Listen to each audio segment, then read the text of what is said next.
My husband of 7 years demanded that we split all the household bills because he said he wouldn't support a gold-digging woman. The fork stopped halfway to my mouth when he cleared his throat in that particular way. You know the one. When someone's about to drop a bomb on your dinner and pretend it's casual conversation. So, I've been thinking, he said, not looking up from his perfectly seasoned chicken that I'd spent an hour preparing. Things need to change around here. I set down my fork carefully. 7 years of marriage had taught me to read the warning signs. The way he adjusted his collar, the slight pause before speaking, the laptop he'd positioned just within reach on the kitchen counter. What kind of changes? My voice came out steadier than I felt. He finally looked at me, and I saw something I'd never seen before. Cold calculation. Well, I've been doing some math, and frankly, this arrangement isn't fair to me anymore. What arrangement? This whole setup where I work my ass off every day while you— He gestured vaguely around our immaculate kitchen. Do whatever this is. The words hit like ice water. I'd left my marketing job 7 years ago when we got married. His idea, actually. A man should provide for his wife, he'd said back then. I want to take care of you. I'd been hesitant. I loved my career, but he'd been so insistent, so romantic about it. Now he was looking at me like I was some kind of parasite. I've created a spreadsheet, he continued, flipping open the laptop with the enthusiasm of someone presenting a brilliant business proposal. I've calculated all our monthly expenses. Mortgage, utilities, groceries, everything. From now on, we're splitting it 50-50. The screen showed a detailed breakdown of our life reduced to numbers. Mortgage, £2,947. Utilities, $340. Groceries, $580. Insurance, $420. The list went on and on, each item meticulously calculated. But I don't have a job, I said quietly. You asked me to quit, remember? He waved his hand dismissively. That was then. This is now. You're a smart woman. You can figure something out. I'm not running a charity here. I stared at him, this man I'd loved, whose socks I'd been washing, whose meals I'd been cooking, whose mother I'd been tolerating for 7 years, and felt something shift inside me, something cold and sharp and calculating. So let me understand this, I said, my voice taking on a tone I barely recognized. You want me to pay half of everything. Starting when exactly? Starting next month. He smiled, clearly pleased with himself. I knew you'd be reasonable about this. You've always been so practical. I looked at the spreadsheet again, noting every detail. The mortgage on the house I'd turned into a home, the utility bills for the electricity I used to iron his shirts, the grocery money for the food I planned, bought, and prepared. Okay, I said. He blinked, apparently surprised by how easily I'd agreed. Okay? Yes, you're absolutely right. If we're going to be roommates instead of husband and wife, we should split everything equally. I smiled, and something in my expression must have registered because he shifted uncomfortably. That's great. Honey, I'm glad you understand. But I could see it in his eyes. He'd expected a fight. Maybe tears, definitely begging. Instead, he got agreement, and it was clearly unsettling him. I picked up my fork and took another bite of the dinner I'd prepared. This is delicious, isn't it? I really outdid myself tonight. Yeah, it's good, he mumbled, suddenly focused intently on his plate. As I chewed, my mind was already working. If he wanted to play this game, I'd play it. But he'd just made one crucial mistake. He'd assumed I was the same woman who'd agreed to quit her job 7 years ago. He had no idea what he'd just unleashed. The next morning, I woke up at my usual time, 6:30. But instead of padding to the kitchen to start the coffee and lay out his clothes for work, I rolled over and went back to sleep. At 7:15, I heard his alarm go off. Then again at 7:25. By 7:30, I could hear him stumbling around the bedroom, clearly confused by the absence of his usual routine. Honey? His voice drifted from the kitchen. Where's the coffee? I pulled my pillow over my head and smiled. Let the games begin. 20 minutes later, he was back in the bedroom, half-dressed and agitated. What's going on? There's no coffee, no breakfast, and I can't find my blue shirt anywhere. I stretched lazily and looked at him with innocent confusion. Good morning to you, too. What's wrong? What's wrong? It's almost 8 o'clock and nothing's ready. Ready for what? I sat up, genuinely puzzled by his distress. Oh, you mean your stuff? But sweetheart, remember what you said last night? We're splitting everything 50-50 now. That means we each handle our own responsibilities. His mouth opened and closed like a fish. But you always make coffee. I make coffee for myself. You're welcome to make your own. I swung my legs out of bed and headed for my closet. Your blue shirt is in the laundry room. By the way, In the dirty clothes basket where you left it 3 days ago. But you always do the laundry. I do my laundry. Your clothes are your responsibility now. I pulled out a beautiful dress I hadn't worn in months, something I used to save for special occasions that never came. This arrangement was your idea, remember? Equal partners, equal responsibilities. I could practically see the gears grinding in his head as he tried to process this new reality. He'd wanted a business arrangement, and I was giving him exactly that. "This is ridiculous," he muttered, stomping toward the laundry room. "You're being petty." "I'm being practical," I called after him. "Just like you said I was." While he crashed around looking for clean clothes, I made myself a single cup of coffee in my favorite mug, the one he usually grabbed because it was bigger. I scrambled one egg, toasted one slice of bread, and sat down to eat in peaceful silence. He reappeared 20 minutes later in a wrinkled shirt that didn't match his pants, his hair still messy because he couldn't find the hair product I usually set out for him. "You look nice," I said pleasantly. "Very authentic." He grabbed his keys with unnecessary force. "This is insane. I'm going to be late for work." "Traffic's pretty bad around this time," I agreed. "You might want to leave a few minutes earlier tomorrow. Oh, and don't forget to pick up milk on your way home. We're out." "Pick up milk? That's your job." I looked at him with genuine surprise. "My job? I thought I didn't have a job, remember? Besides, you drink milk too. If you want it in the house, you'll need to contribute to making that happen."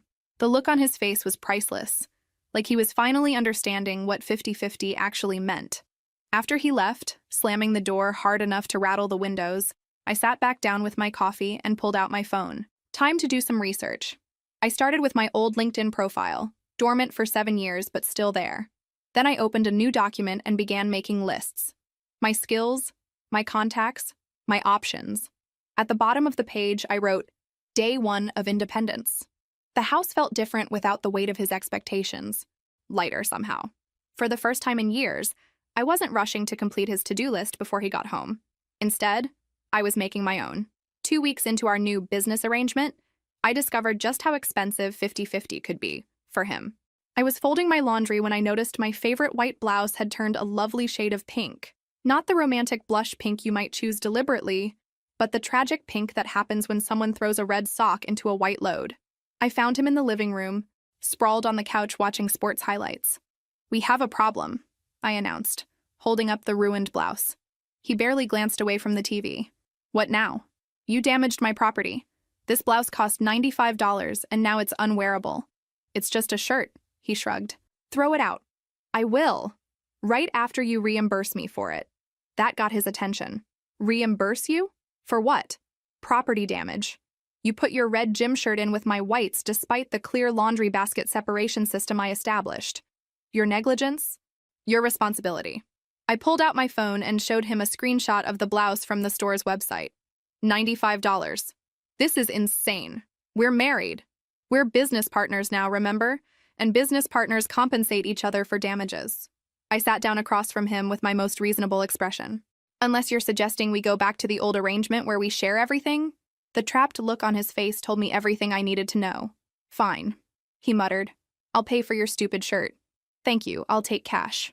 Over the next few days, I implemented a comprehensive damage assessment system. When he left coffee rings on the dining room table, I'd spent hours refinishing, $15 wood restoration fee. When he used my expensive shampoo because he'd forgotten to buy his own, $12 replacement cost. When he ate the last of the Greek yogurt I'd specifically bought for my breakfast, $7.38, plus inconvenience fee for the extra trip to the store. I kept meticulous records in a little notebook I'd labeled partnership expenses. The breaking point came on a Thursday afternoon. I'd left work early from the part-time consulting job I'd finally landed and came home to grab some files I'd forgotten. As I approached the front door, I could hear him talking on the phone.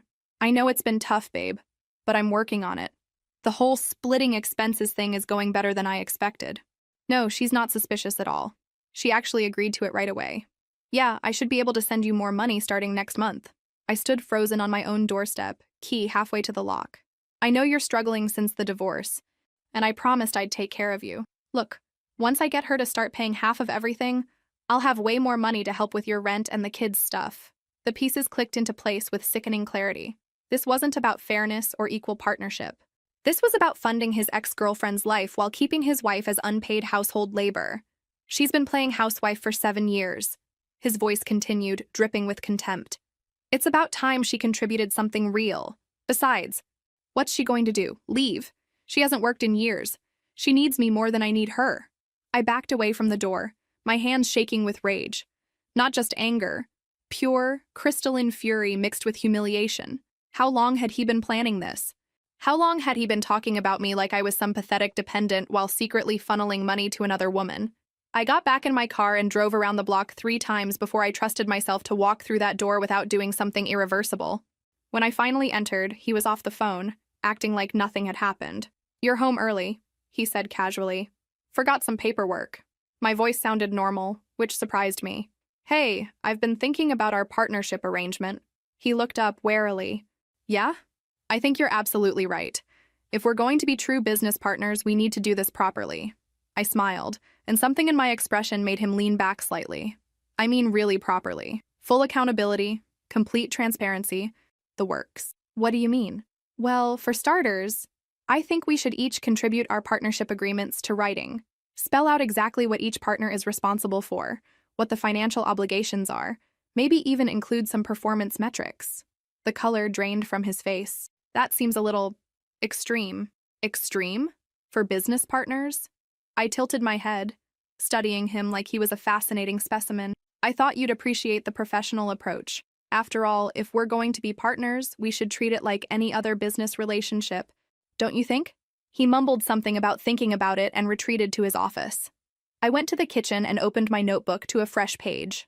At the top, I wrote, "Partnership Dissolution Planning." The doorbell rang at 8:30 on a Saturday morning, which could only mean one thing. His mother had arrived unannounced, as was her cherished tradition. I answered the door in my pajamas and robe, coffee mug in hand, completely unbothered by my appearance.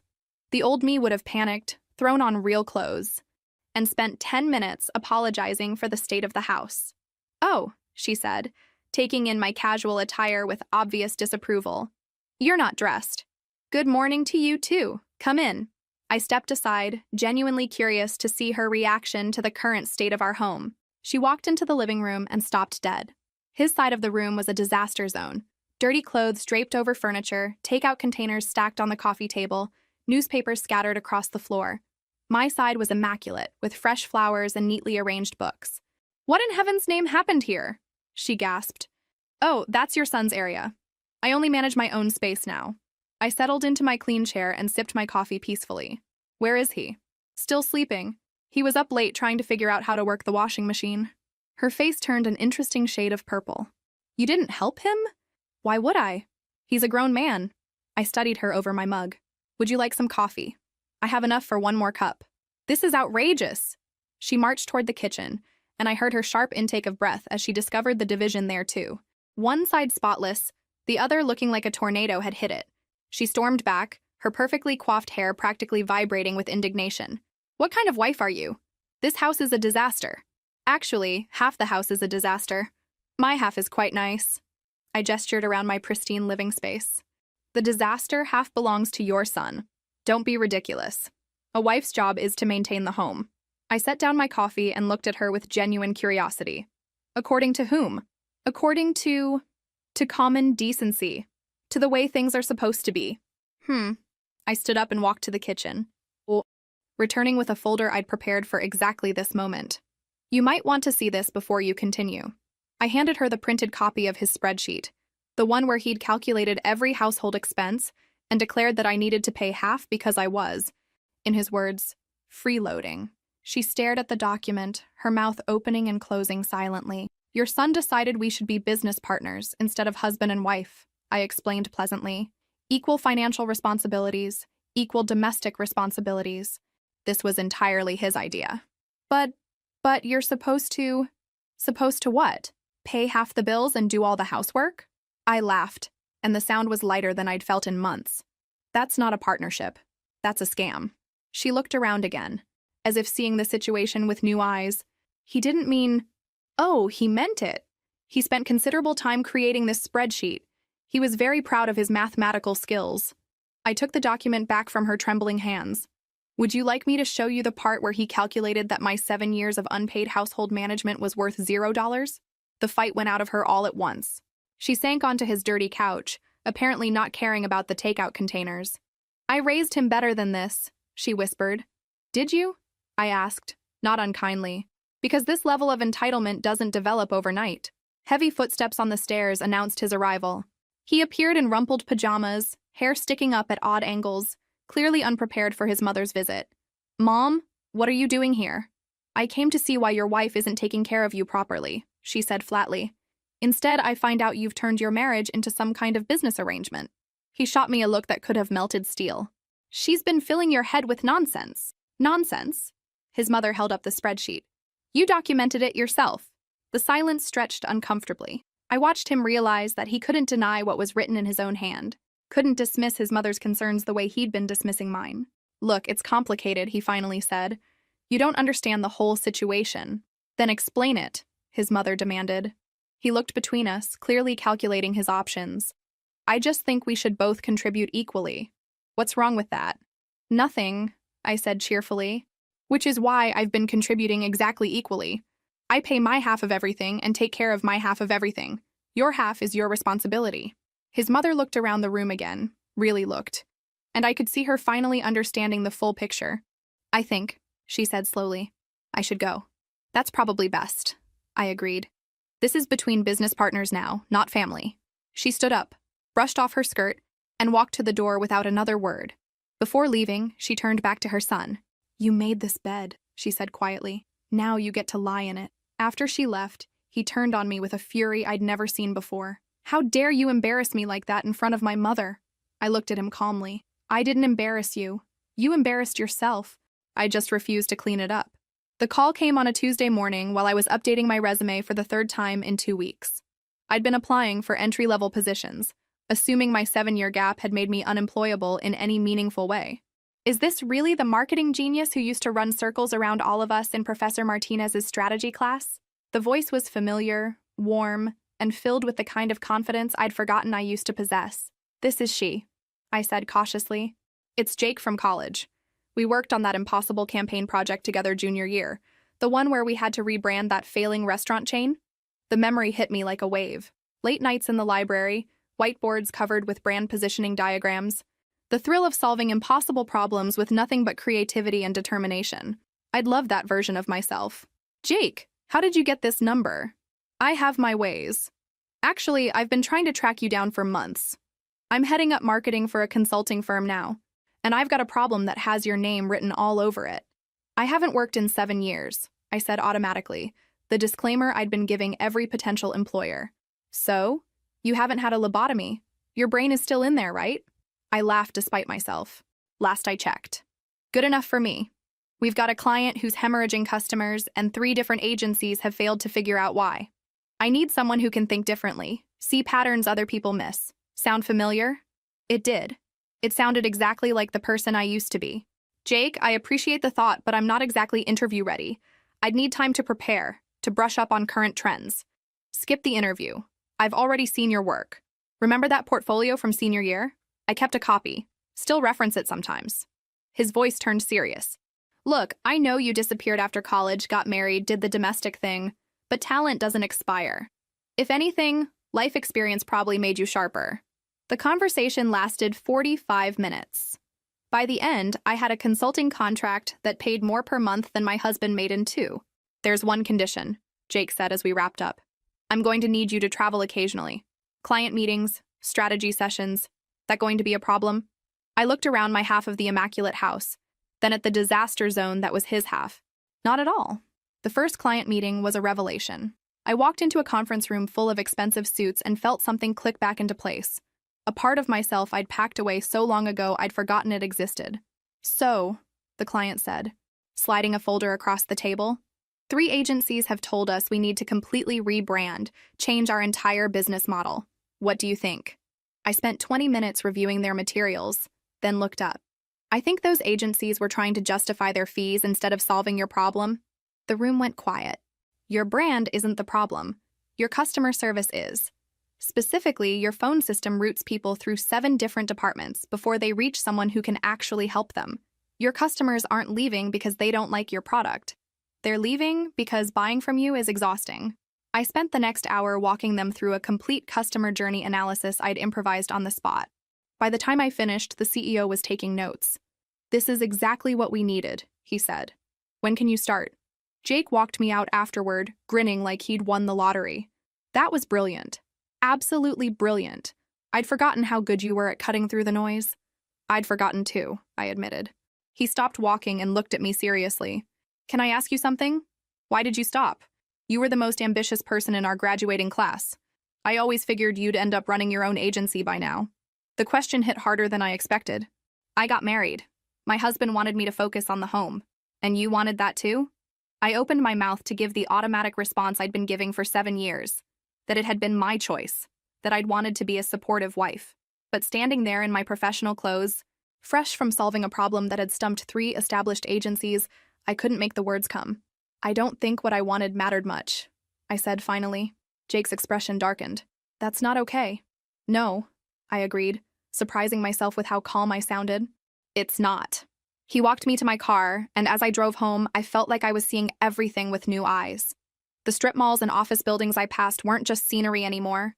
They were possibilities, opportunities, places where my skills mattered, where my ideas had value. When I pulled into my driveway, I sat for a moment before going inside. The house looked different somehow. Smaller.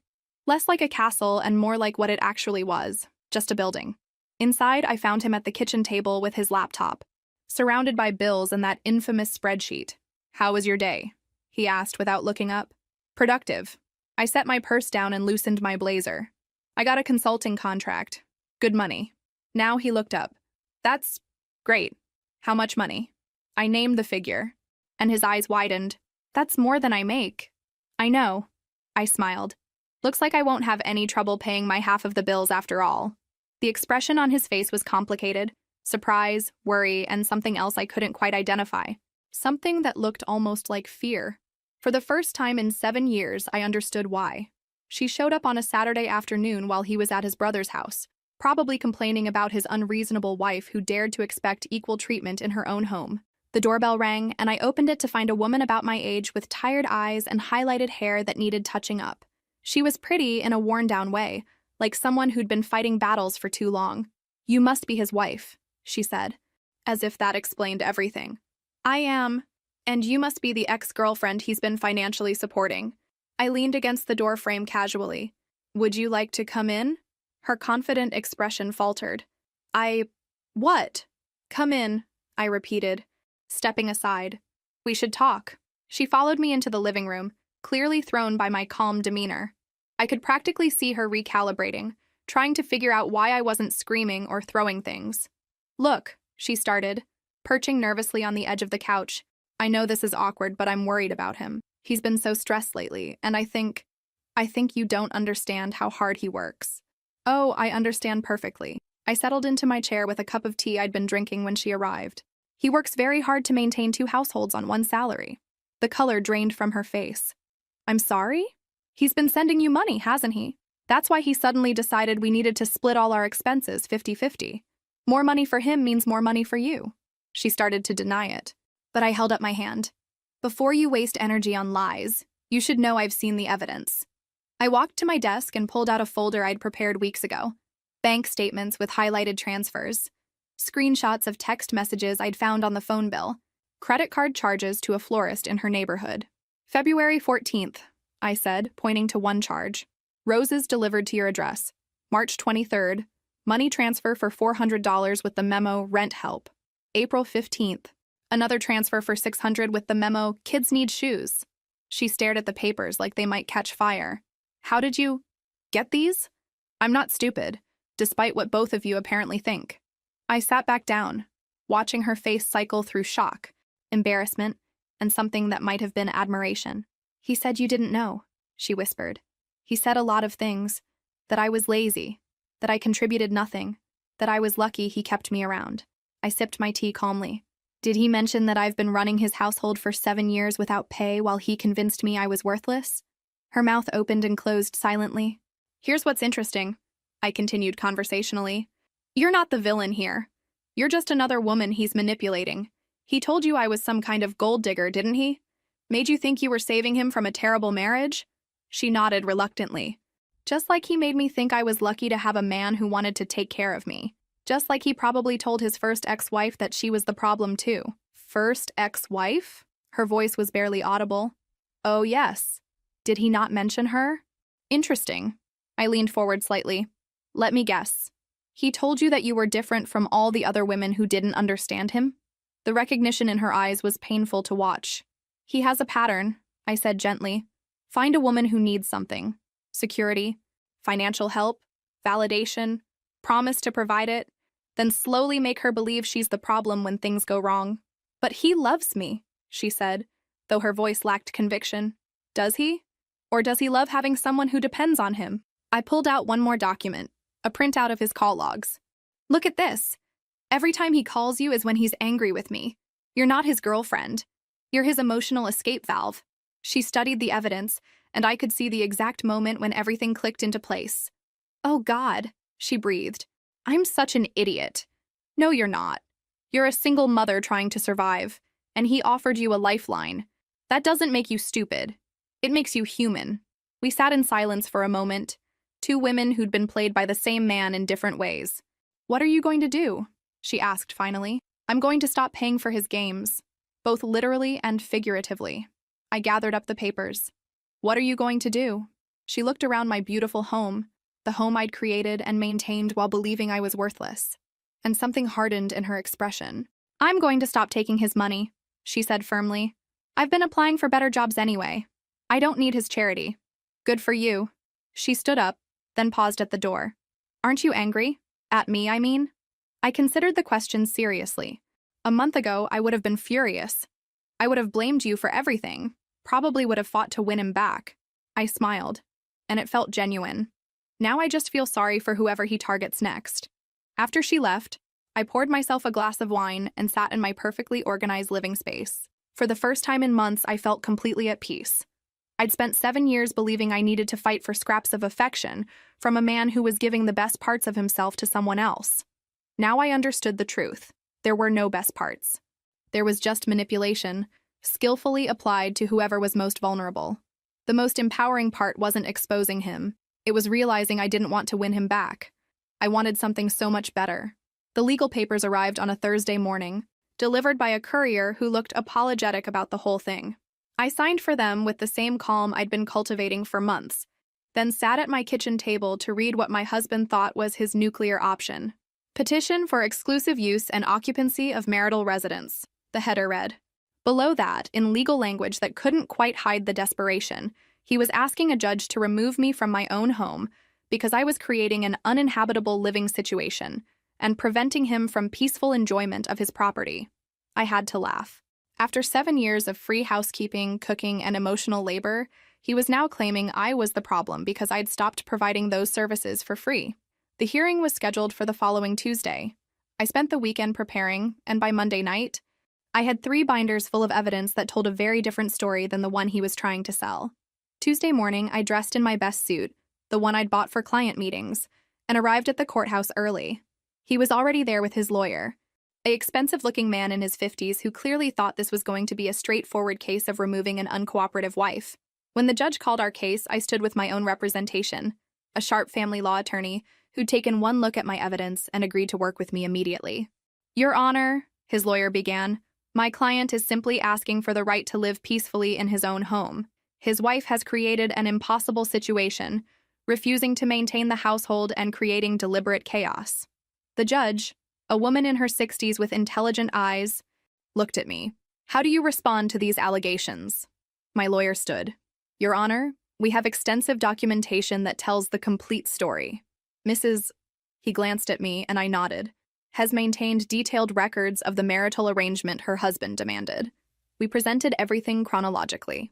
The original spreadsheet where he calculated that my 7 years of household management was worth nothing. Bank records showing money transfers to his ex-girlfriend.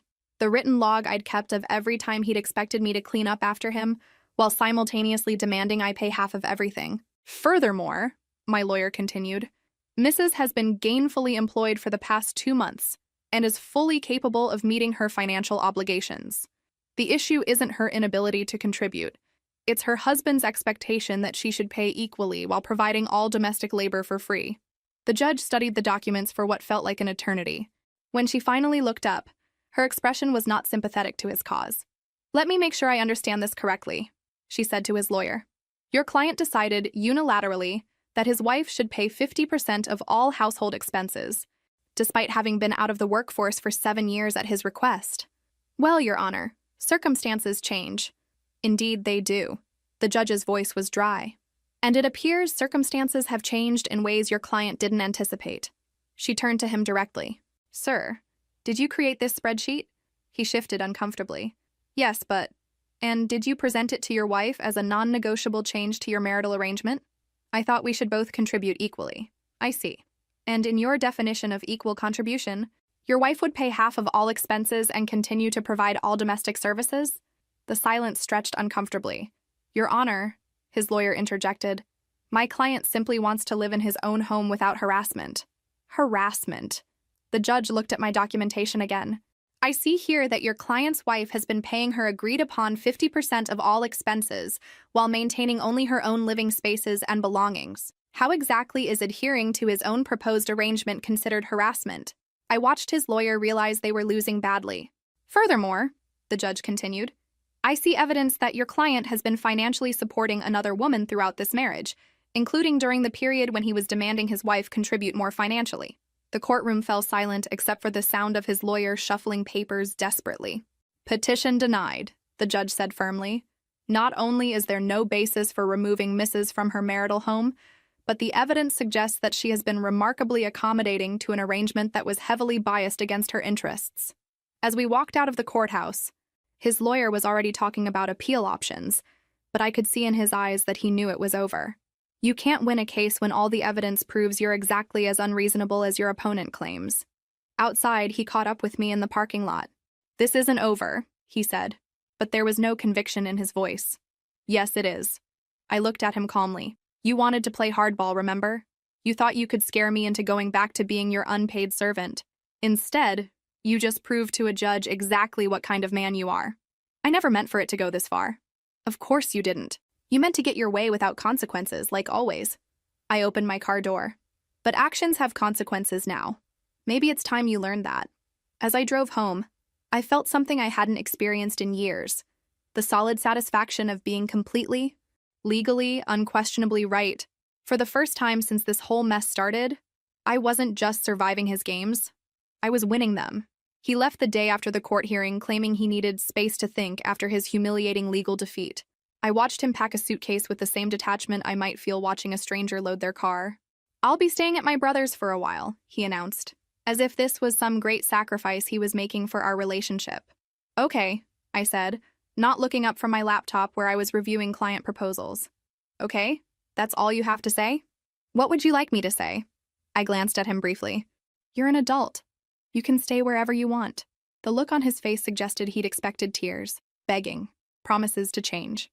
Instead, he got the same mild interest I might show a weather report. After he left, I walked through the house slowly, really seeing it for the first time in months. Without his constant mess, his complaints, his heavy presence sucking the energy out of every room, the space felt transformed, lighter, like it could breathe again. I made myself dinner, just for me, exactly what I wanted, and ate it while watching a documentary he would have hated. Then I took a long bath with expensive bath salts, read until midnight, and slept diagonally across the entire bed. I woke up the next morning feeling more rested than I had in years. Work became my sanctuary. The consulting firm Jake ran had a collaborative, energetic atmosphere that reminded me why I'd loved marketing in the first place. Ideas mattered there. Solutions were celebrated.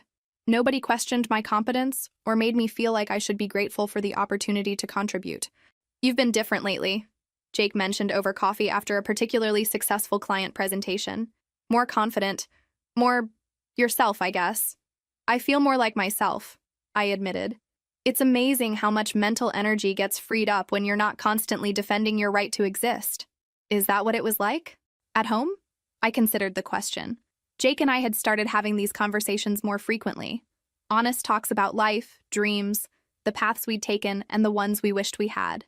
He was a good listener, never offering unwanted advice or trying to fix things that weren't his to fix. "It was like living with a critic who never took a day off," I said finally. "Everything I did was wrong, insufficient, or somehow selfish. I spent so much energy trying to anticipate his complaints that I forgot I was allowed to have opinions of my own. That sounds exhausting. It was. I didn't realize how exhausting until it stopped. Jake studied me over his coffee cup. Are you happy? I mean, really happy?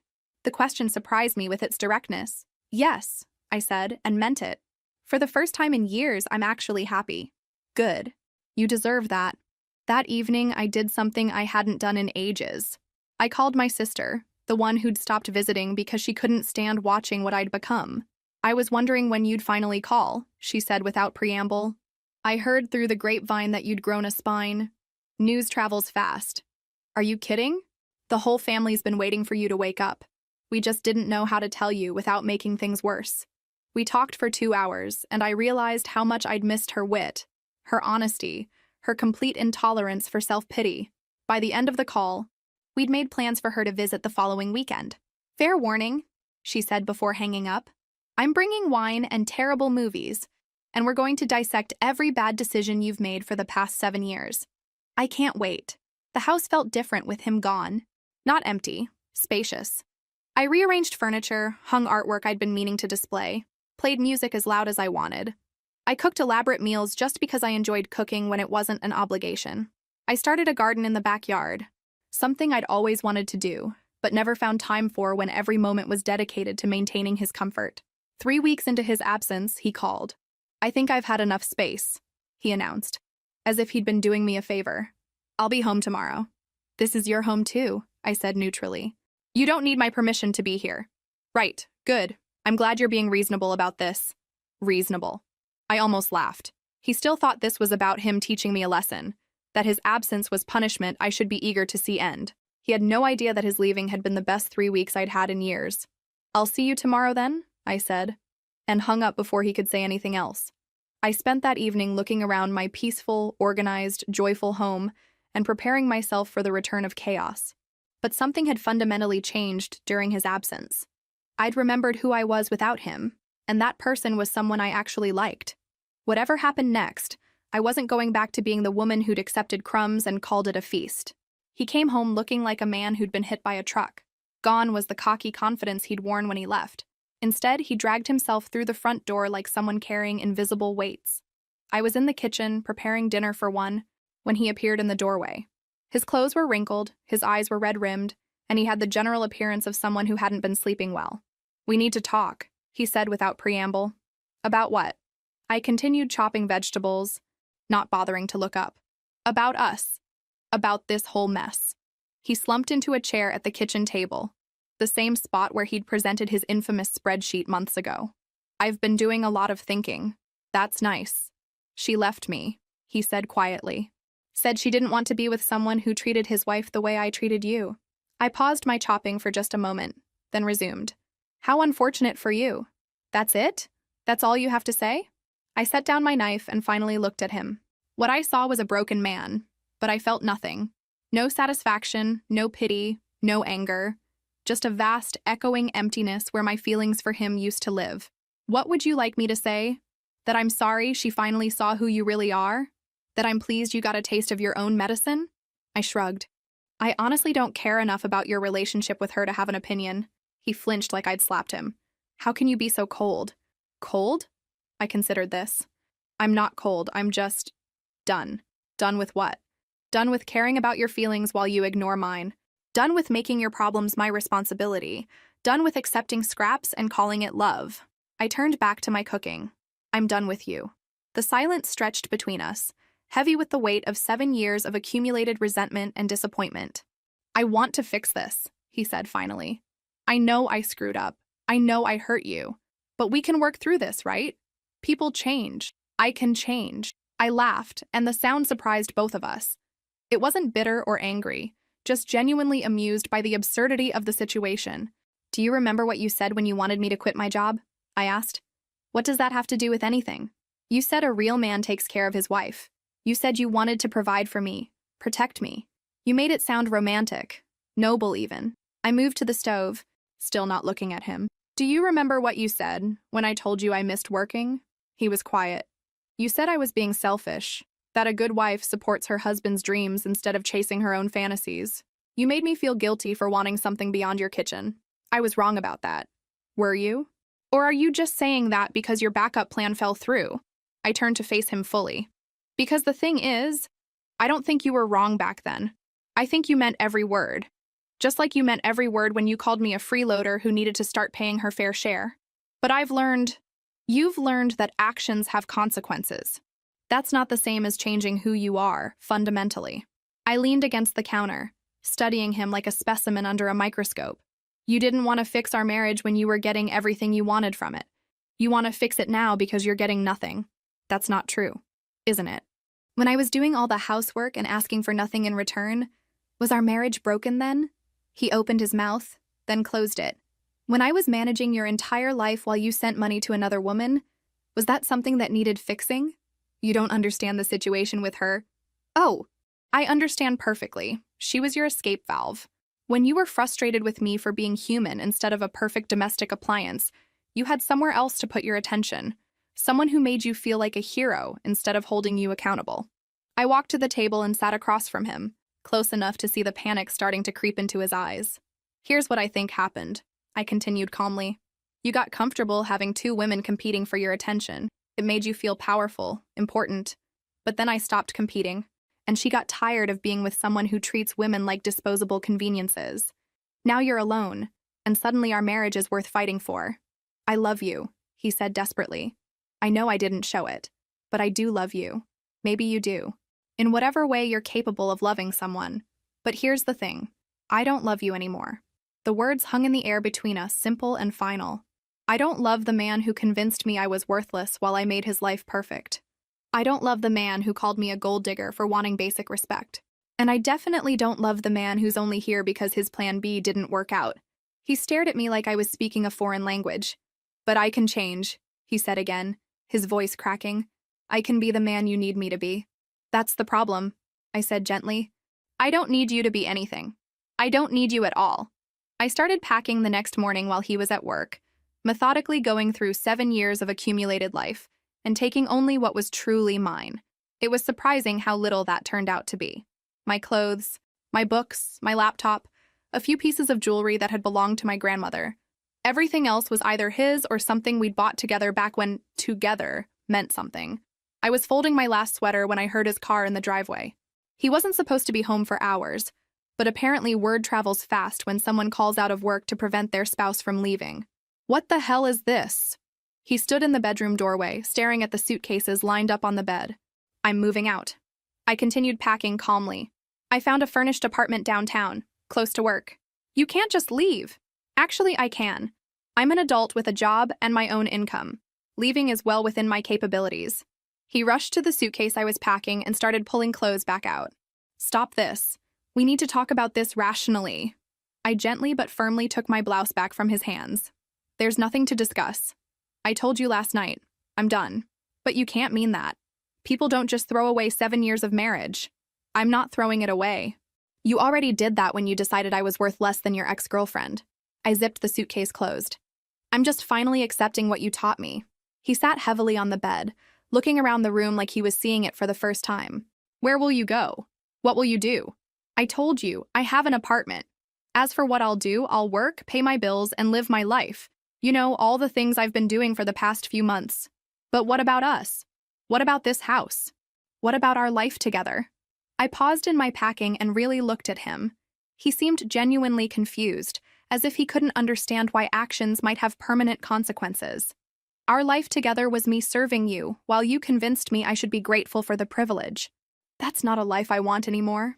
I said I'd change, and I believe you think you would try. But change requires understanding what was wrong in the first place, and you still don't get it. I picked up the last suitcase. You think this is about the money you gave her? Or the chores you didn't do? Or the bills you wanted me to split?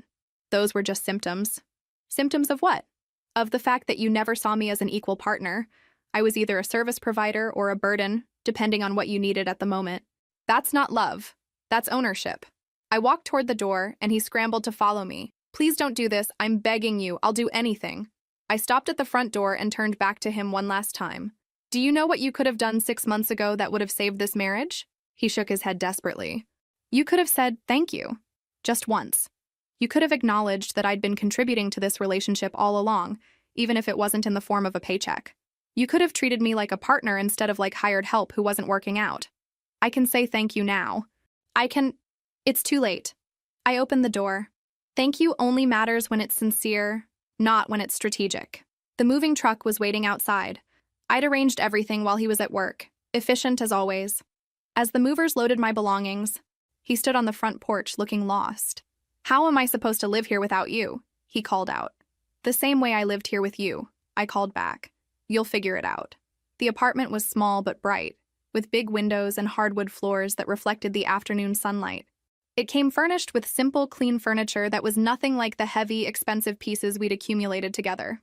I loved it immediately. That first night, I sat on my new couch eating takeout from my favorite Thai place, the one he'd always complained was too spicy, and felt something I hadn't experienced in years. Complete peace. No one was going to come home and criticize the way I'd arranged the throw pillows. No one was going to leave dirty dishes in my clean sink. No one was going to make me feel like I needed to justify my existence or apologize for taking up space. I was alone, and it was glorious. My phone rang around 9 o'clock. His name appeared on the screen, and I let it go to voicemail. Then it rang again, and again. Finally, I turned it off. The silence that followed wasn't empty. It was full of possibility, full of choices that were mine alone to make, full of a future that stretched ahead of me like an open road with no predetermined destination. For the first time in 7 years, I fell asleep without worrying about whether I'd done enough to earn my place in someone else's life. I was home. The first thing I did in my new apartment was buy flowers. Bright yellow sunflowers that I placed on the kitchen table where I could see them every morning. In my old life, flowers were an unnecessary expense, a frivolity that would have required justification and probably resulted in a lecture about fiscal responsibility. Now they were just beautiful, and that was reason enough. I spent the first weekend arranging my new space exactly how I wanted it. Books organized by subject instead of alphabetically because that's how my mind worked. Art hung at heights that made sense for my eyes, not his. The thermostat set to a temperature that kept me comfortable without needing to negotiate. Every small decision felt revolutionary. Work became even more fulfilling. Without the constant underlying stress of managing someone else's emotions, I found myself taking on bigger challenges, proposing bolder solutions. Jake noticed the change immediately. "You're on fire lately," he said after a presentation that had landed us a major new account. "Whatever you're doing differently, keep doing it." "I'm sleeping better," I said, which was true, but not the whole truth. The whole truth was that I'd stopped living in a state of chronic anxiety, always braced for the next criticism or demand. Jake and I had started spending more time together outside of work. Dinner after long days, coffee on Saturday mornings, walks through the downtown farmers market. Nothing officially romantic, just the easy companionship of two people who genuinely enjoyed each other's company. He never asked for more than I was offering, never made me feel like his attention came with strings attached. When I mentioned that I wasn't ready for anything serious, he'd simply nodded and said, "Fair enough, I like spending time with you regardless." It was the first time in years that a man had accepted my boundaries without arguing, pouting, or trying to convince me I was wrong about my own feelings. "You know what's weird?" I told him one evening as we walked through the park near my apartment. "I keep waiting for the other shoe to drop, for you to suddenly start keeping score of favors or making demands or telling me I'm not grateful enough." "That sounds exhausting," he said quietly. "Living like that." It was. I didn't realize how exhausting until it stopped. 3 months into my new life, my sister came to visit. She walked through my little apartment with obvious approval, taking in the flowers, the books arranged just how I liked them, the general atmosphere of contentment. "You look different," she said over wine and takeout. "Younger somehow." "I feel younger, like I got my life back." "Are you dating Jake officially yet?" "We're taking it slow, really slow." I curled up in my favorite corner of the couch. It's nice not having to rush into anything. He's not going anywhere, and neither am I. Good for you. After 7 years of walking on eggshells, you deserve someone who lets you set the pace. My phone had stopped ringing weeks ago. The desperate voicemails had tapered off, then stopped entirely. I'd heard through mutual friends that he was struggling with basic household tasks, living off frozen dinners and wearing wrinkled clothes. Part of me had expected to feel guilty about this, but I didn't. His incompetence wasn't my emergency anymore. "Do you miss it at all?" my sister asked. "The marriage, I mean. Not him specifically, but the idea of it." I thought about the question seriously. I miss the marriage I thought we had in the beginning, the partnership I thought we were building. But that was mostly in my head anyway. The reality was me doing all the emotional labor while pretending we were a team. And now? Now I actually am free to build the life I want instead of constantly adapting to someone else's vision of what my life should look like. That night, after my sister had gone back to her hotel, I sat in my quiet apartment and made a list of everything I'd accomplished since leaving. The client accounts I'd secured, the friendships I'd rekindled, the hobbies I'd rediscovered, the simple pleasure of making decisions without having to justify them to anyone. At the bottom of the list, I wrote, "Learned that I don't need someone else to complete me. I was never incomplete." Jake texted around 10, asking how the visit with my sister had gone. We exchanged a few messages, easy and comfortable, before saying goodnight. No drama, no hidden meanings, no walking on eggshells trying to avoid saying the wrong thing. Just two people who enjoyed each other's company, building something at their own pace. As I got ready for bed, I caught sight of myself in the bathroom mirror. My sister was right. I did look younger. But more than that, I looked like myself again. The woman who used to have opinions, dreams, boundaries. The woman who used to know her own worth. She'd been there all along, just buried under years of being told she was asking for too much by wanting basic respect. I turned off the lights and settled into my comfortable bed, listening to the sounds of the city outside my window. Tomorrow would bring new challenges, new opportunities, new choices that were entirely mine to make. For the first time in years, I couldn't wait to see what came next. 6 months later, he appeared in the lobby of my office building like a ghost from a life I'd almost forgotten. I was coming back from lunch when I saw him sitting in one of the reception chairs, cleaned up and wearing a suit that actually fit properly. "Could we talk?" he asked, standing when he saw me. "Please, just 5 minutes." I looked at this man I'd once loved, once feared disappointing, once built my entire identity around pleasing, and felt nothing but mild curiosity about what had brought him here. 5 minutes, I agreed, leading him to a small conference room where we could speak privately. He looked nervous in a way I'd never seen before, like someone approaching a job interview for a position they desperately needed but probably wouldn't get. "You look good," he said, settling into the chair across from me. "Happy. I am happy. I've been working on myself," he continued, the words tumbling out like he'd rehearsed them. "Therapy, anger management, the whole thing. I've learned a lot about how I treated you, how wrong I was about everything. That's good. Personal growth is important.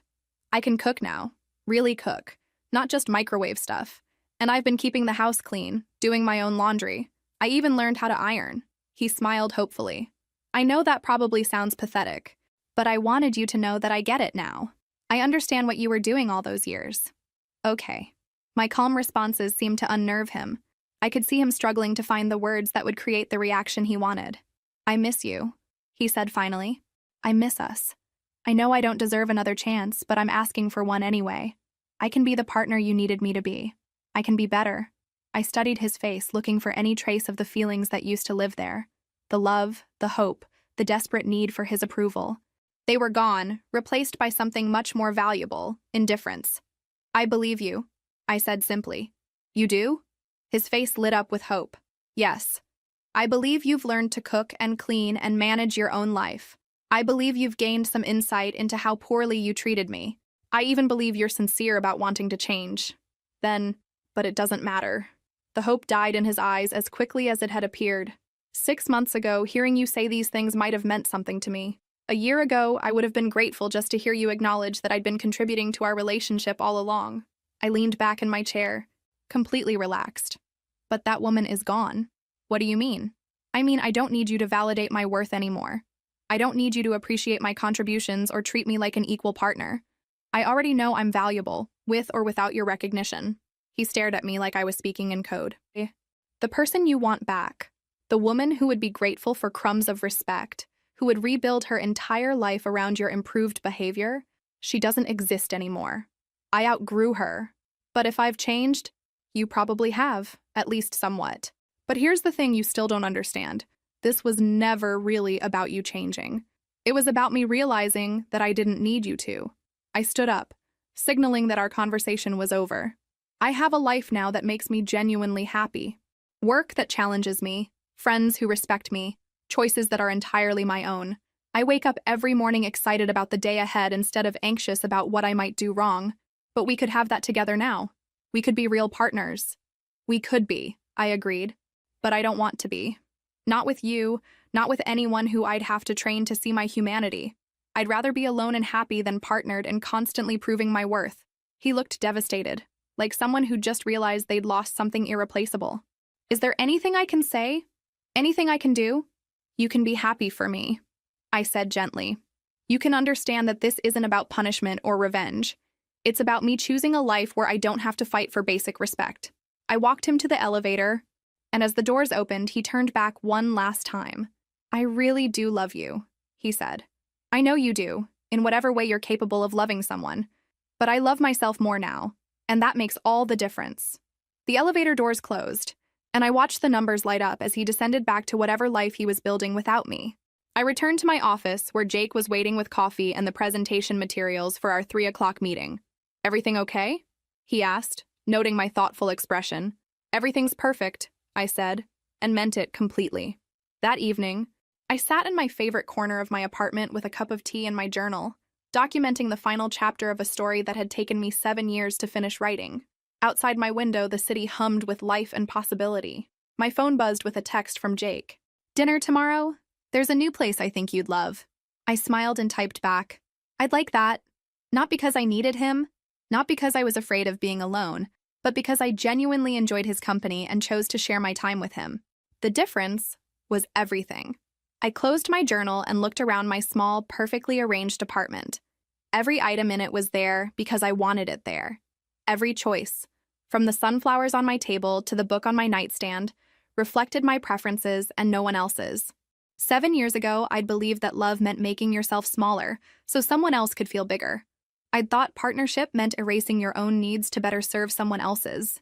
Now I understood that real love, for yourself and others, required the exact opposite. It demanded that you show up as your full, authentic self, and refuse to accept anything less than the same in return. I'd learned that I didn't need someone else to complete me, because I had never been incomplete. I'd learned that being alone was infinitely better than being with someone who made me feel lonely. Most importantly, I'd learned that my worth wasn't up for negotiation. As I got ready for bed, I caught my reflection in the bathroom mirror one more time. The woman looking back at me was confident, content, and completely free. She knew exactly who she was and what she deserved. She was never settling for less again.